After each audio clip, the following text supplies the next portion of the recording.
Hi, it's Justin Love, your realtor here in the Okanagan, coming at you from my wonderful secret lair, my home office. So today, the difference between selling in a recession versus selling in an economic prosperity or an upmarket, the strategies are very, very different. So for starters, when you are selling, when you have the economic winds at your back, so to speak, when the market's doing well, the biggest thing is you are rewarded essentially for patience.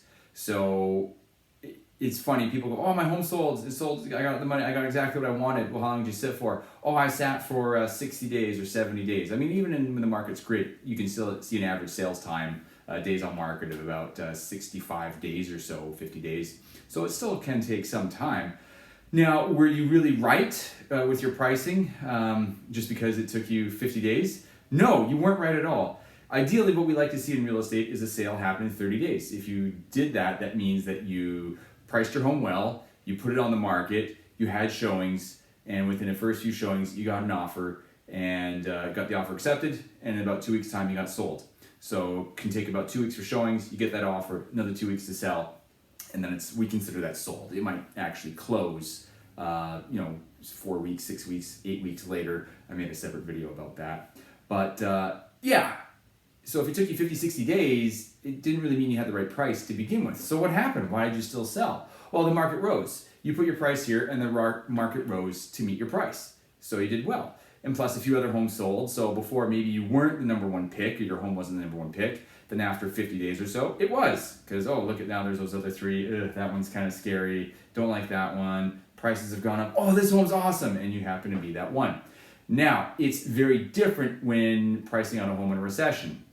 In a recession, you don't really have the luxury of just sitting and waiting for people to come meet your price because they're not going to.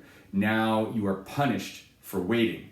It's a very different mindset. So if you were $50,000 wrong to begin with, and again, it's pricing a home, there is a science, absolutely, but there's also a part art, because ultimately you never really know how the market's going to respond to your home, which is a product. I know it's not a great way of thinking of your home, but never forget, money's a product, your home is a product, everything is a product. If you're trying to sell it, that's what it is. So you never know what the market's reaction to your product is going to be until it's on the market and you hear that feedback. So you can price it well all you want, but if all of a sudden you put it on the market and it's not getting showings, it was wrong. And it's okay to be wrong. It's okay to put up a price and test things out. Absolutely okay, as long as you have the time to do that.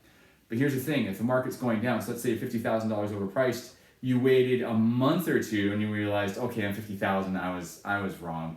Let's drop it $50,000. And all of a sudden you're still not gonna get showings. Uh-oh, why am I not getting showings? Because during those 2 months, the market continued to slide. So yeah, you might have dropped at $50,000, but then the market dropped an extra 10 or 20. So now you're only 20,000 over, but instead of dropping at 50, you should have dropped at 70. Now I'm using big numbers here, big round numbers, and I know those sound scary. It's not usually quite as dramatic as 50,000, 20,000, but it can be 20,000, it can be 10, 20, or 30,000, depending on what's happening with the market. So you need to be a little bit more aggressive and take into account the feedback. And if you're not getting any showings or any feedback, that is the feedback. Feedback is people don't like it and they're not coming in. So again, listen to that feedback. If it's crickets, that means you're way off on price. People just aren't going to come in. Get to the point, drop that price, get to the point where people are going to come in, get some feedback, hopefully get an offer, rinse and repeat. Listen, and if you're still not getting offers, you got to change the price again. When you're in a down market, you absolutely have to get ahead of that speeding train or it's going to run you over. And why do I say that? How can I say that? It's not a callous attitude at all. I've started my real estate career about 10 years ago in a down market, and I saw a lot of people get hurt when they did not listen to my advice or their other realtors' advice and drop that price when they should have. They were penalized severely, and some of them didn't have that much equity, and some of them at some point just couldn't afford to sell at all. So I don't want to see those types of situations come about for others. I don't want to see other people get hurt if they need to sell.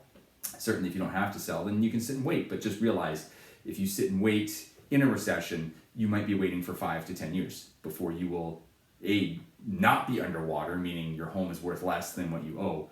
You could wait 5, 10 years to just not be underwater. Could wait 5, 10 years to actually have a positive growth again. So just keep that in mind. I know it's scary. I know it's tough. But yeah, so when the market's doing well, you can wait and be rewarded and still look like a rock star. Everyone looks like a rock star when the market's doing well. Everyone looks like a genius. But as Warren Buffett says, when the tide goes out, that's when you see who's been swimming naked. So when the tide goes out and you're in a recession, you can see, okay, I'm not going to be rewarded for having the wrong price. I'm going to be penalized, if anything. So up market, you can wait.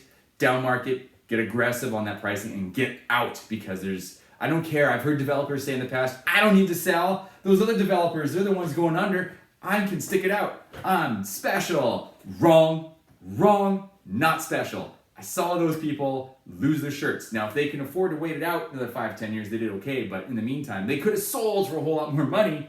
Instead, they lost.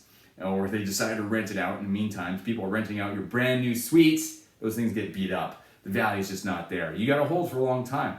Everyone's got a different situation. Again, maybe the developer needs to hold on to it. But I saw developers think, I'm special, I'm different. I've seen homeowners, I'm special, I'm different. You're not special. You're not different. I hate to break it to you. I'm not your 3rd grade teacher. I'm not going to tell you everything you're doing is perfect. So get out. Get in front of it. Are we in a recession right now? As of today, it's April 29th. It ain't looking good in the U.S. I can say that. No one's got the crystal ball though. But I don't think it's going to be all economic prosperity once we're all going back to work. That's why I'm making this video right now, is if you are thinking of selling, if you're all ready for sale and you haven't quite gotten the reaction you want, if all of a sudden you were getting showings and now you're not, I'm here to tell you it's your price. It's your price. Talk to your agent or talk to me and we'll get you the right price. We'll tell you how to move forward and how to move on and get out of your home now while you still have as much equity as possible. All right, hope you're doing well. Hope you're staying healthy. Hope you're staying sane. If you like the video, please subscribe. Sign up for the alerts so you are kept alerted as to the next video. Thanks. Bye.